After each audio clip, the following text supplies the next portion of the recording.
Well, thanks, Mike. I really appreciate you taking the time to talk with us today. You've been at the Hoosier here for about a year now, so let's kind of start by introducing you to the public. I understand you graduated from IUSP and you're married to a Hoosier native, so you're kind of coming back home here, I guess, in a way, when you came to the Hoosier about a year ago. Can you give us a little bit about your background and sort of how you ended up at the Hoosier National Forest? Sure. Yeah, in a lot of ways I do consider it coming home. My wife is from Bloomington originally. We've been coming back here when we lived elsewhere for many years to visit relatives of hers that still live in the local area.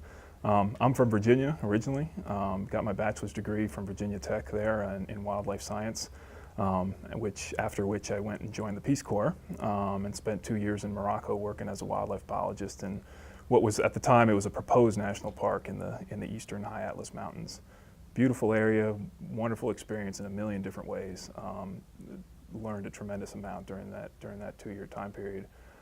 Going in, I expected for my career going forward was going to be largely spent as a wildlife biologist. That was primarily my interest at the time.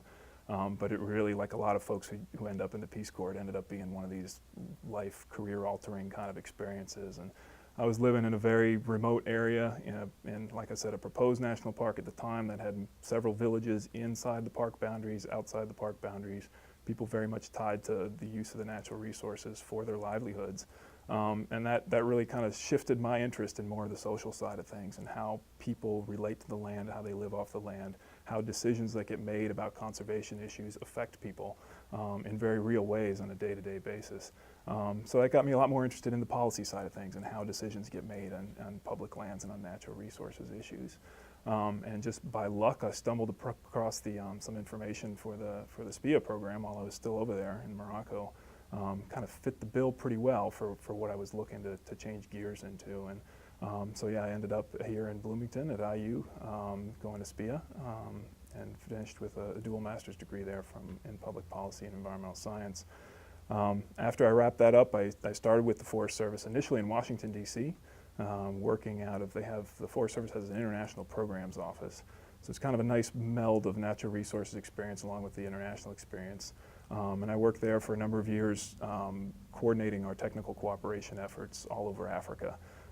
These are mostly with sister agencies and with NGOs that partner with the U.S. Agency for International Development on environmental related or natural resource related issues. So setting up a lot of trainings and coordination and learning between the two agencies in different countries. Like I said, all over the continent. Great job, fantastic opportunity, learned a million things out of that experience. But my focus was always wanting to get down to a more distinct piece of land, be able to work at the more localized level with local communities, with local employees, on decisions that get made for managing a piece of land. So I transitioned after a while and went initially to Arizona with the Forest Service on the Coconino National Forest, where I was a deputy district ranger out there, based out of Flagstaff.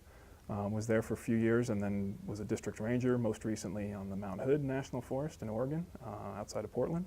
And then landed in this job. It was the kind of thing where I was in a great place there on the Mount Hood, loved my job, loved the place where I was working. But when I saw this opportunity that this job came vacant here on the Hoosier, I couldn't resist putting in for it, and things worked out well. So it's just a great part of the country and a place I really love, and I'm glad the chips fell where they are, and very happy to be here. So you've experienced the desert area, you've experienced the mountains, and now you're back here in the hinterland. Well, let's talk about the Hoosier then. The Hoosier is one of national forests in the eastern region, which includes 20 states from Minnesota to Missouri to Pennsylvania, West Virginia, and on up to Maine. That's a pretty diverse area, very heavily populated. Kind of how does the Hoosier fit into kind of that large of an ecosystem, and kind of how does that system work? Yeah, it's complicated is the short answer. Yeah, you're right. We are part of this large area that covers 20 states in the east, northeast, midwest. In a lot of ways, even though the acreage is much smaller here in terms of national forests and public lands in the eastern versus the western part of the United States, the issues become a lot more complicated. Eastern national forests, and this is certainly true for the Hoosier, tend to be very, very fragmented and chunked up into pieces. And so it create some complexity for how you manage the land. You have a lot more boundary line, a lot more neighbors. From an ecosystem standpoint, the land base is in many different ownerships, some of it public in different agencies, state level and federal level, and a lot of it in private ownership. So it makes things complicated. As far as the Eastern Region management, as a forest supervisor, I'm part of what we call the Eastern Regional Leadership Team, which is all the forest supervisors from each national forest in the region, along with the regional forester and the different directors at the regional office level. And we get together occasionally to coordinate on issues that are common amongst us, share lessons learned, examples, things like that, and also communicate through that avenue to our Washington office about what are the needs, what are the differences, what's the context for the Eastern region, to our Washington office, who of course is hearing from all the other regions around the country as well. But this, the Hoosier National Forest is really, it's maybe not the most fragmented, but it's pretty close to being the most fragmented national forest in the whole system across the country.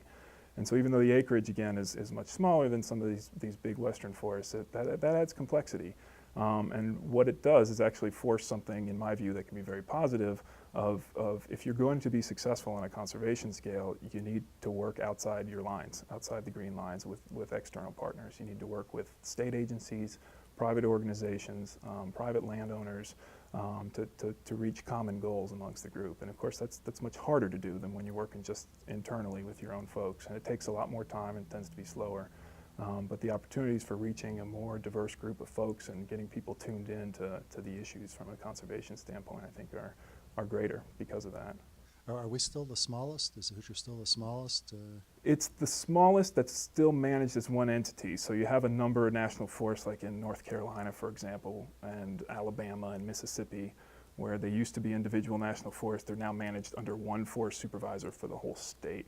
So that's considered a unit now, and that puts their acreage bigger. But some of those forests are smaller than the Hoosier, yeah. Okay.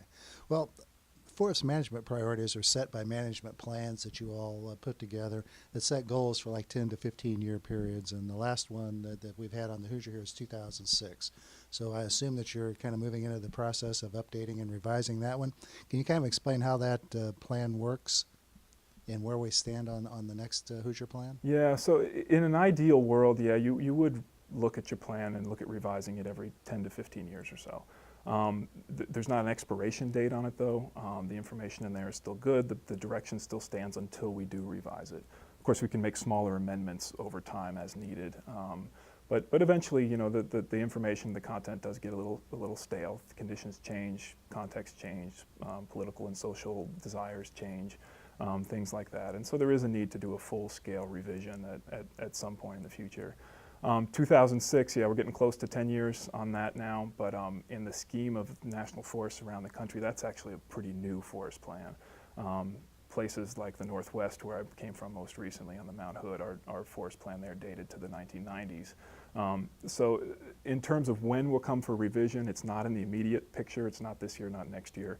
Can't say exactly when it'll happen. It's a pretty intensive process to revise an entire forest plan. Obviously, there's a lot of publics from very diverse points of view that want to have some input and should have some input within the revision of the plan. There's a lot of analysis of current condition and desired future condition that needs to happen. So it's an intensive effort. It takes a lot of staff time. So it takes funds, and if you're going to do it on top of a regular program of work during the year. So what typically happens is the national and the regional offices coordinate on priorities in terms of forests that are up for revision in the future. And there's other forests that are just much older than we are in terms of plan revision. So we're still several years out from doing a full-scale revision of the plan, but eventually it'll come around and we'll be there. Okay. Now these goals set plans for a variety of things like wildlife habitat, timber harvesting, miles of trails to be be updated and upgraded, et cetera, et cetera. Those are goals. Who determines whether you reach those goals? Is it possible to exceed a goal? If you had a goal of 50 miles of trails and you were able to do 65, I mean, how set in stone are the goals that the plan set? Yeah, so you're right. It sets those broad level goals for the forest, and then within regions of the forest, subsections, management areas, defines what the overriding primary use or desire from that piece of land is going to be. And the U.S. Forest Service and National Forest, we're multiple use agencies, so we kind of do a little of everything. on most places, but that doesn't mean we do everything on every acre. So the plan kind of defines, okay, what's going to be the emphasis in different parts and different areas. It allows us to go forward. Any of our projects within the lifespan of that plan have to be consistent with what we describe in the forest plan going forward. So it's the big picture, the umbrella. Underneath that, it's very dependent on a lot of moving factors and variables of how much we get done and to what level, and in any given year, how much it goes forward. We get, we're an executive branch agency, so we ultimately get our marching orders from the administration that happens to be in place on one side, but we also get marching orders from Congress. They appropriate our funds and control the budget, and with the budget comes direction of what we are expected to do with the budget. So that gets boiled down through the regional levels, and the regional office assigns each forest with different targets and expectations based on the funds that we're getting from a year-to-year basis. But a lot of the details of how we do it, where we do it, what sort of emphasis we put on different programs related to recreation or forest management, those are decisions that are made locally on a year-to-year basis. So I have a forest leadership team here on the forest, and we all work together. That's representatives from all the program managers from each of the program areas that we have in the forest, the lands folks, the ecosystem folks, the recreation folks, et cetera. And we work together to identify on a given year with our expected budget what are our primary priorities going to be going forward in terms of projects. Okay. Well, one of the other areas that you get marching orders from is also the public. On your website, you say forest managers work with the public to develop a shared vision of how this 202,000 acre forest should be managed. How do you interact with the public? How do you accomplish that? Yeah, you're right. So it's public land, and the public, we want them to let us know how they feel. We want them to let us know what they want from their forest.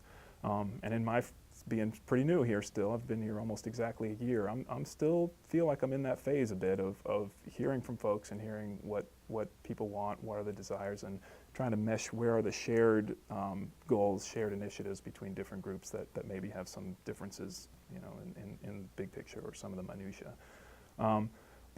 So there's different levels where that happens. So on a formal basis, how we work with the public, a lot of it starts, the basis is the forest plan. The forest plan, that's our contract with the public. We went through an extensive process that was finalized in 2006 where we set the plan in place, and there was a lot of public engagement, public involvement with that. And so when we finalized that, that's us saying to the public, this is what we're going to do with your national forest over the next 10 years. So we have to be true to what we said and not do projects that fall outside of whatever the forest plan says on a specific area or topic.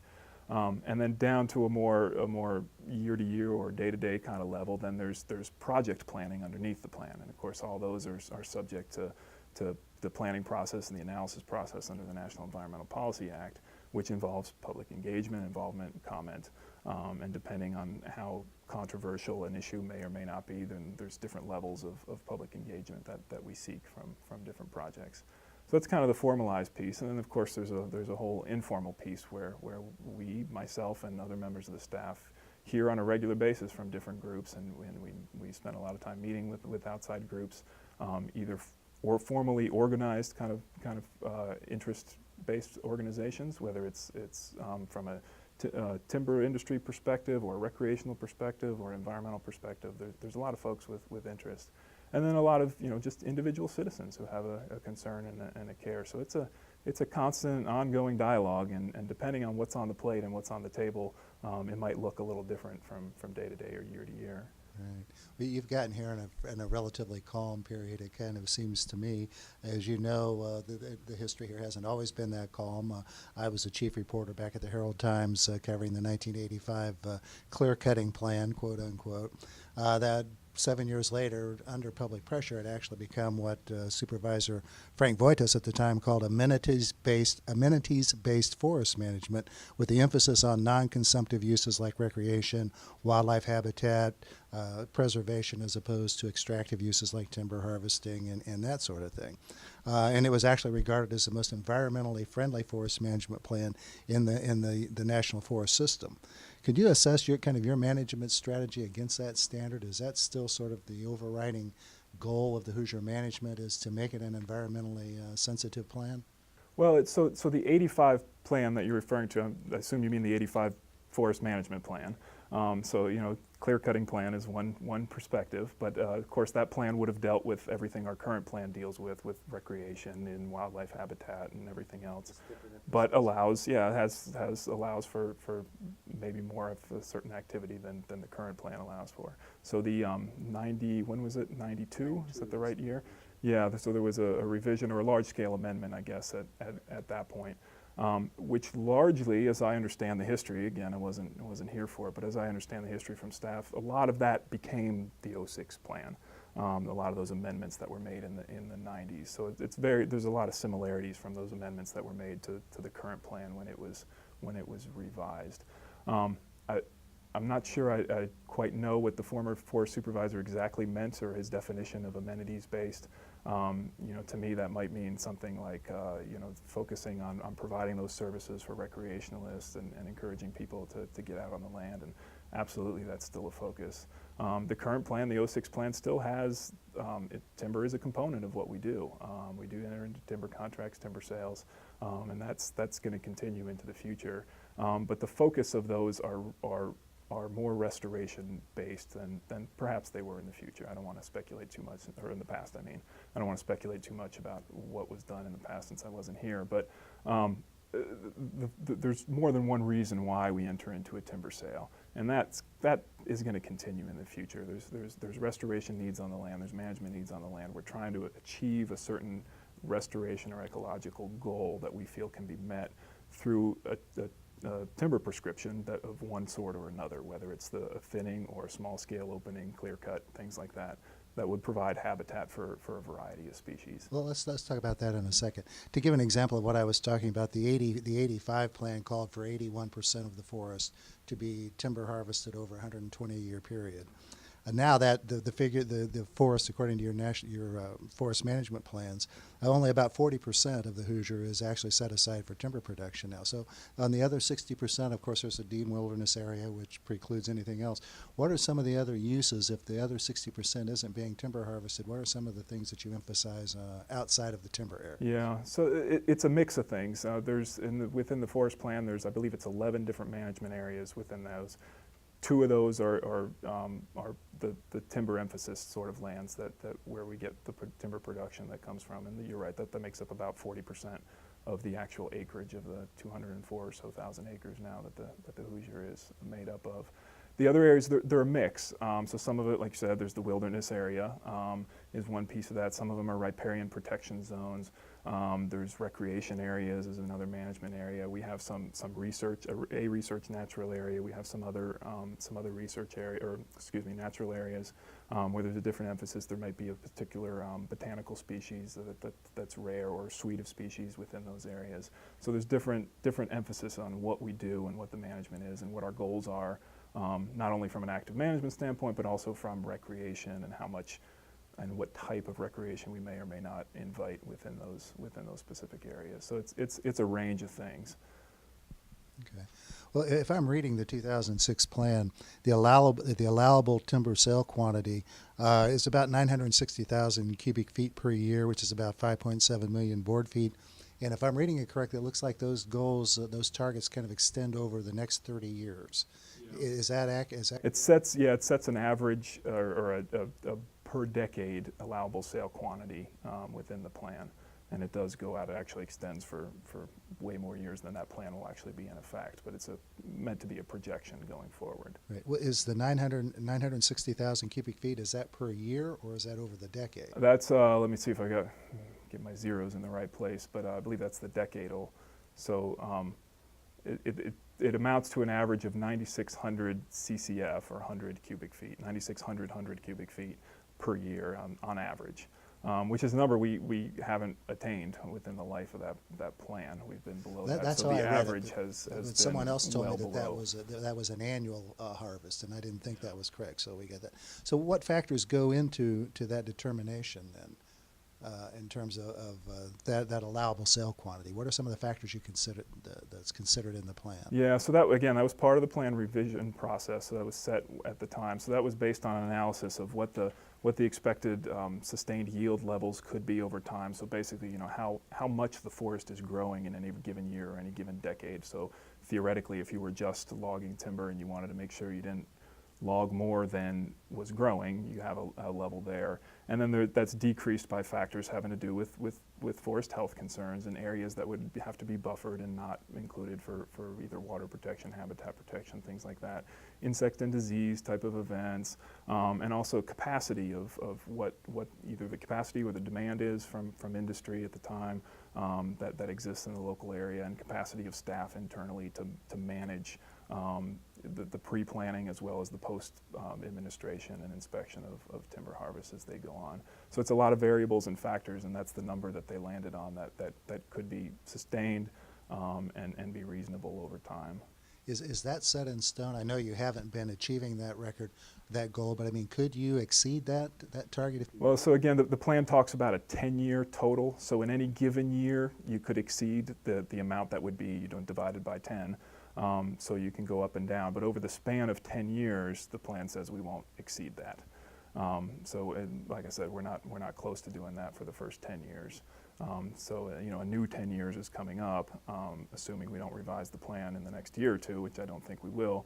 We'll still be under that that sort of cap for a decadal period. I see. Okay. Let me switch my question order here, then we'll follow up on that a little bit. Then, as you mentioned, the timber sale quantity has fluctuated dramatically, according to the records that I have from you all. Between 2008 and 2011, it was between 355,000 and 612,000 cubic feet. But since 2012, you've been down in kind of the 7,000s. Why has there been this dramatic fluctuation there? Was that because of transitional leadership, or? Yeah, so the number, it's hard to tell on a year-to-year basis unless you really dive into the history and the numbers, and it depends if you're looking at the amount of sales that were offered versus sales that were sold in the end, and what volume was put under a sale and actually harvested. But the numbers do, it has to do with our National Environmental Policy Act requirements and planning analysis, and when a plan is done and complete and a decision signed. Contracting lining up, in terms of when they happen. So it might be where you plan for one timber sale to happen in a given fiscal year. Some kind of snag jumped up, and timing-wise, you couldn't get it completed before the fiscal year, but you issue it in the next one.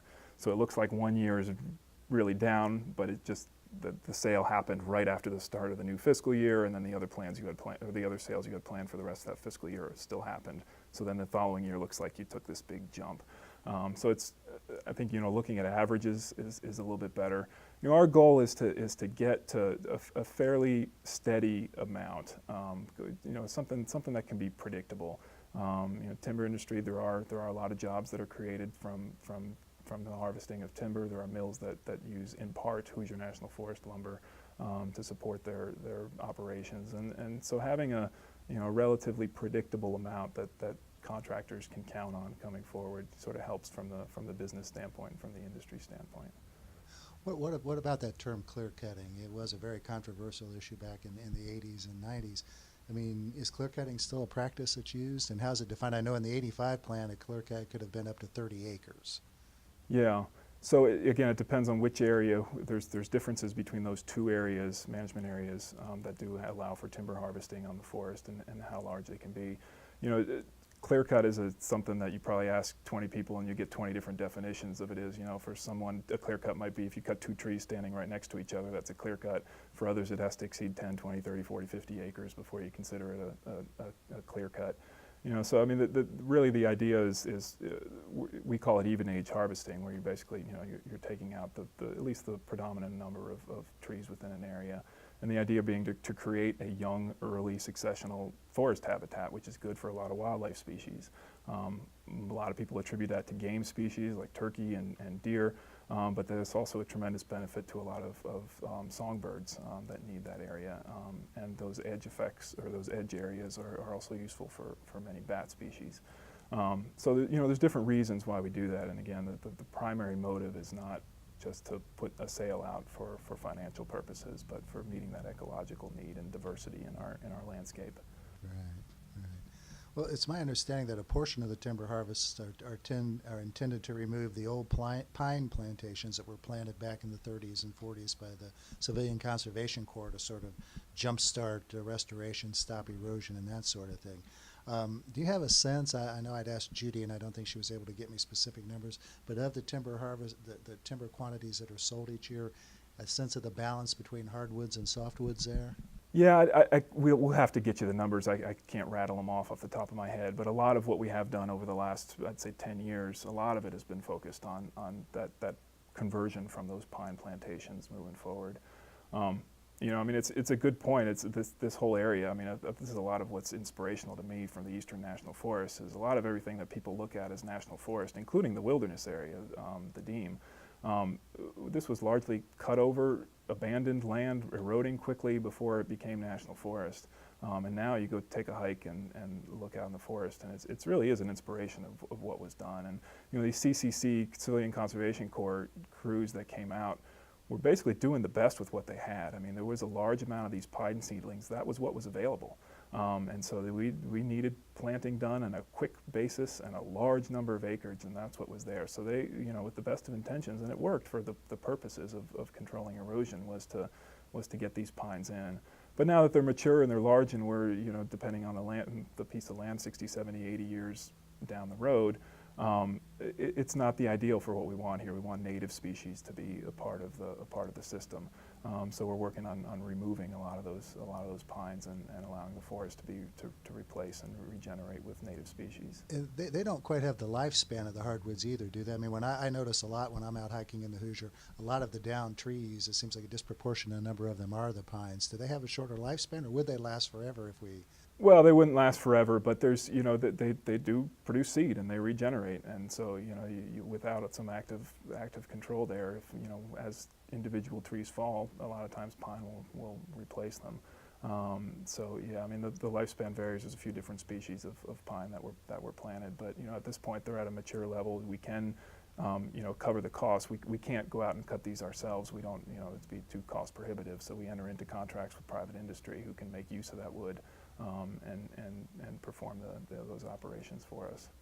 And you say to regenerate native species. How do you determine what species are going to replace? When you take down a pine plantation, are you primarily focused on marketable timber like oaks and hickories, or is it ecosystems sensitive? Yeah, it's more sensitive to the ecosystem needs, and it depends on the site. You know, it depends on where. You know, we cover a pretty broad expanse from south end of Lake Monroe all the way down to the Ohio River. So it depends on where you are within that gradient. It depends on the site specifics, the topography, the aspect, different things. What species are around in the surrounding area, and what from our, you know, a silvicultural perspective and from our folks who are experts in that arena. What we would expect to be there naturally going forward. So it's a variety of answers, but mostly hardwood species. Right, because that's what's native to southern Indiana primarily. Okay. Okay, well, as we talked before we turned on the microphones here, the Deem Wilderness is an area that's been near and dear to my heart. I first got seriously involved in forest issues during that fight. And I remember at that time a lot of people said 12,000 acres simply isn't big enough. It's not going to serve the demand for backcountry, isolated wilderness kind of experiences. And since I've been going back out there a lot in the past couple of years, almost every weekend, the Grub Ridge and Hickory Ridge Fire Tower parking lots are pretty much full. Is there any evidence that the Deem is being loved to death? Any thought of expanding? I know it takes congressional action to actually expand the wilderness area itself, but are you actively engaged in sort of promoting that sort of backcountry experience in places other than the Deem to maybe relieve some pressure, or maybe it's not necessary? I don't really notice a lot of problems as I'm walking. I mean, some of the valley trails are pretty mucky, especially this year, but yeah, the forest has actually done quite a bit in the Deem. It's a challenging place to have a wilderness area just because it is so close to relatively large population centers, and it's easy access, and people, especially in places close enough like Bloomington, they know where it is, they know how to get there quick and easy, and it's a great place to go for a hike and get out or camp. And people use it quite a bit, and you're right, on the weekends, on a nice day, especially in the spring or fall, it gets crowded. I've been out there other times though where I haven't seen a soul. So you can find, if you go at the right times, you can find that more experience of solitude. But you know, the forest has worked to deal with that over the last 10 or 15 years. I'd say they've done quite a bit with reducing significantly the mileage of trails, closing a lot of those trails to try and reduce the density impact. That's one of the goals in the Wilderness Act is trying to reduce the amount of what's called trammeling by human impact. So reducing the number of trails, which may cause a little more congestion on some of those. A lot of the trails have been, and we're still looking at other areas where we might reroute some of the trails where they weren't maybe ideally located because of drainage or the topography or the soils there are not good, so it leads to heavier impacts on the ground. We still have some big challenges we're not quite sure the best way to deal with, having to do with non-native invasive species, which is a big problem here all over the forest, something that's made extra challenging by, again, the fragmented nature of it.